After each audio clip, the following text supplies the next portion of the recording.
मैं कुरान को अल्लाह किताब नहीं मानता। मैं मानता हूँ कि एक गिरोह ने साजिश करके एक किताब लिखी अपना एम्पायर चलाने के लिए।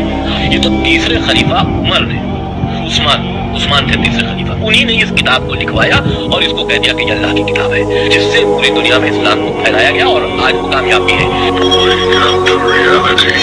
हालांकि कुरान में गौर क्यों नहीं करते? अगर ये अल्लाह के सिवा किसी और का कलाम होता तो इसमें वो बहुत सा इख्तिलाफ पाते।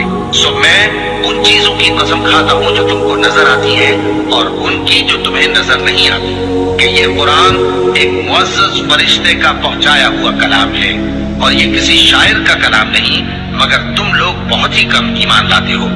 और न किसी काहिन का कौल है, लेकिन तुम लोग बहुत ही कम गौर फिक्र करते हो। ये रब्बुल आलमीन का उतारा हुआ है। और अगर ये पैगंबर हमारी निस्बत कोई बात झूठ बना लाते तो हम इनका दाहिना हाथ पकड़ लेते, फिर इनकी रगे गर्दन काट डालते, फिर तुम में से कोई हमें इससे रोकने वाला न होता। और ये किताब तो परहेजगारों के लिए नसीहत है, और हम जानते हैं कि तुम में से बाज इसको झुटलाने वाले हैं। नीज ये काफिरों के लिए मूजिब हसरत है, और कुछ शक नहीं कि ये यकीन करने के लायक है। अगर मेरा बस चले तो मैं दुनिया से इस कुरान का नामो निशान मिटा दूं, क्योंकि कुरान जब तक पढ़ा जाता है और उसको लोग फॉलो करते रहेंगे कि ये अल्लाह की किताब है और कुरान पर ईमान रखेंगे तो मुसलमान बदलेंगे। इनको क्या हुआ है कि नसीहत से रूगर्दा हो रहे हैं? गोया गधे हैं कि बिदक जाते हैं जो शेर से डर कर भाग जाते हैं।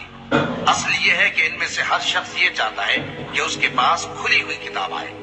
ऐसा हरगिज नहीं होगा। हकीकत यह है कि इनको आखिरत का खौफ ही नहीं। कुछ शक नहीं कि ये कुरान नसीहत है, तो जो चाहे इसे याद रखे। ये चाहते हैं कि अल्लाह के चिराग की रोशनी को अपनी फूंकों से बुझा दे।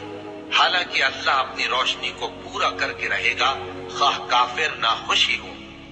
वही तो है जिसने अपने पैगंबर को हिदायत और दीन हक देकर भेजा ताकि उसे सब दीनों पर गालिब करे, खाह मुशरिकों को बुरा ही लगे।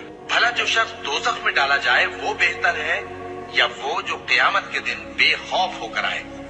तो खैर, जो चाहो सो कर लो। जो कुछ तुम करते हो वो उसको देख रहा है। जिन लोगों ने नसीहत को न माना जब वो उनके पास आई, हालांकि ये तो एक आली रुतबा किताब है, इसमें झूठ का दखल न आगे से हो सकता है न पीछे से। ये किताब हिकमत वाले, खूबियों वाले की उतारी हुई है।